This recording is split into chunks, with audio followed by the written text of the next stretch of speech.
Hey guys, this is IrieStarcraft and I'm back to cast another game for you. This one is going to be a 3 versus 3 and it will be on Arakan Citadel.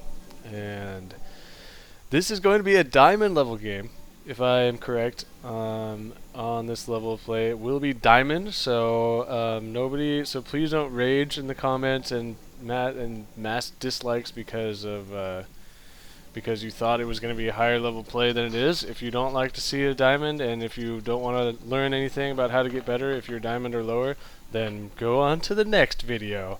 And so I'm going to introduce everybody here, and it is going to be Fiddlestick, the red Protoss, and Scionic, the teal Terran, and Iconix, the blue Terran. Their opponents are going to be Ketricel, the orange Protoss, and Zariss will be the yellow Zerg, and HungryJudge will be the purple Protoss. I'm pretty sure this is diamond level, by the way.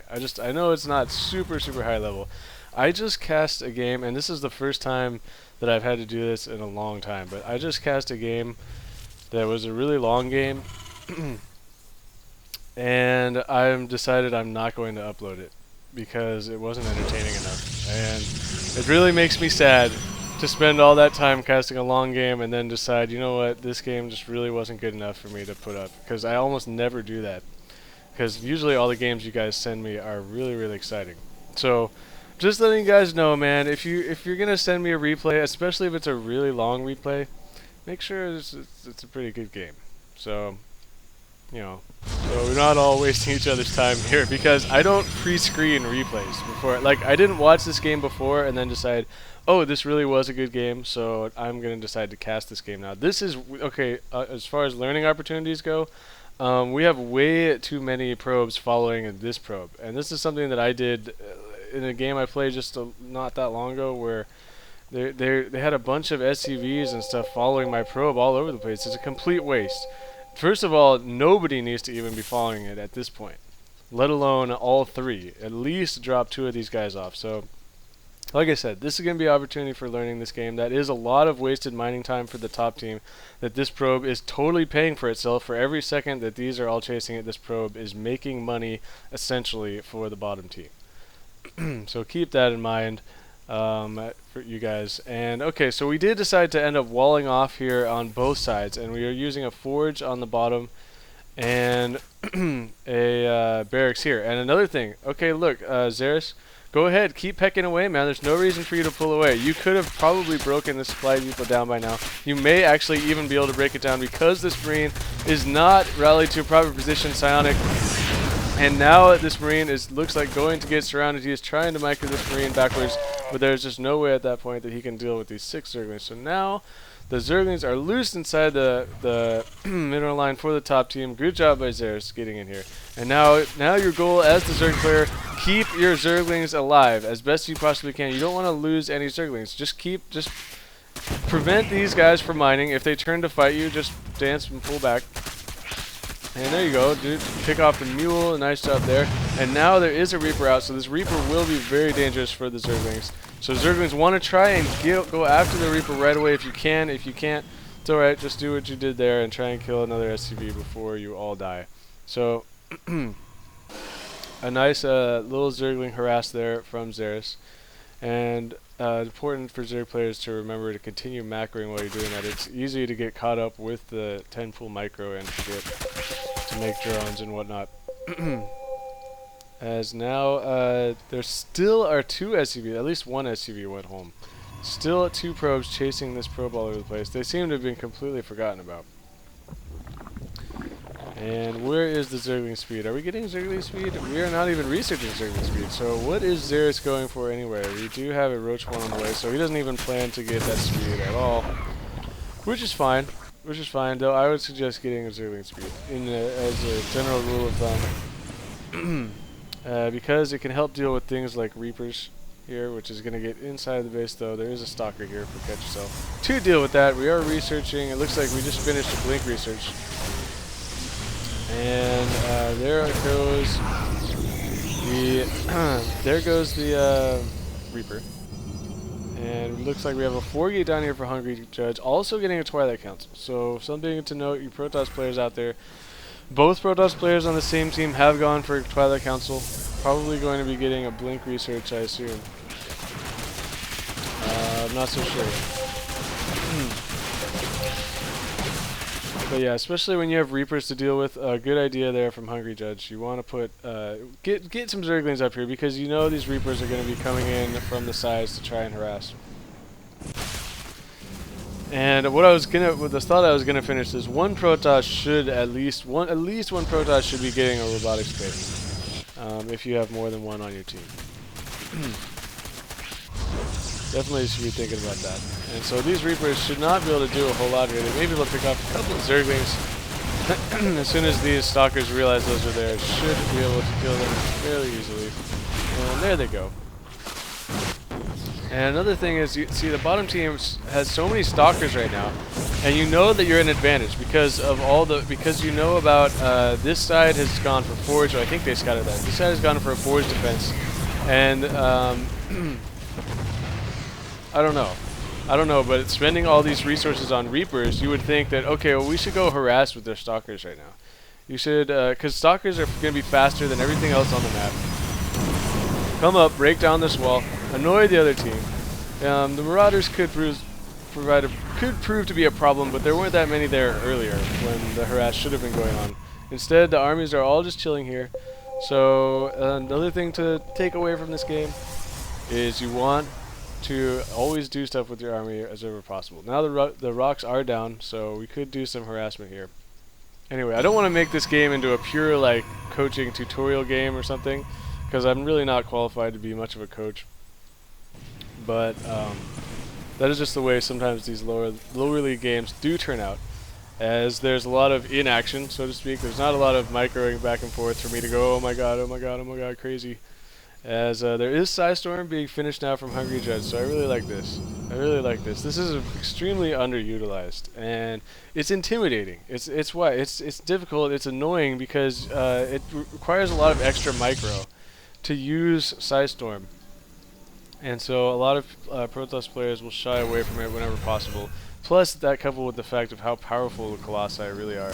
As you see double robotics coming out. Another Reaper is still in here from Scionic. So it looks like, actually, that was both Iconix and Scionic both making random Reapers here and harassing mineral lines. So the top team has been doing some harassment. It hasn't been real effective. Meanwhile, Fiddlestick going for mass voids, it looks like. He does have 2 Stargates making voids now. And he does have 2 bases, though though he isn't that well saturated at his natural yet. And we're lacking some saturation here in the middle, but not that bad, not too bad. Something to think about. Now we are sending some probes over here now. You want to make extra probes. When in doubt, make more probes. That's really just kind of a rule of thumb in these games as they start dragging on into the mid game. Make more probes when in doubt. And another thing is that since this update, Immortals, oh man, they are so badass. They are so badass. The only thing really that can wreck Immortals, so you do have a Dark Templar is now out for Ketricel, and he will be able to run. Oh, the scan. Scan will take him out, so it would be nice to have more than one Dark Templar there. As only one DT is not usually going to be able to do enough. What you want to do with these DTs, and you guys have seen it before all the time, split them. Send your DTs up here and then split them all over the place. So you know that they have to go through this side, and he has left this down, and now it's not going to work because he's revealed his tech there. But before, you could have ran 3 DTs in here and split them, 1 to each mineral line. Will be more effective, but hey, look, if nothing else, just sending at that 1 sacrificial DT has forced these Terran players to make missile turrets all over the place, and everybody's making detection now inside their main, and all that good stuff. So we are continuing to mass void raise, and once they get to a pretty large number, it's big trouble, even for Stalkers. But High Templars combined with Stalkers, very good against Void Rays, as the Void Rays are pretty slow, so you can fry them up pretty good with some storms, combined with some shots from the Stalkers. Blink Stalker is really good against Void Rays, especially if you get those attack upgrades. And we do have a couple of Colossi now on the way out, as well as more upgrades coming out, and extended thermal lance is on the way, nearing completion.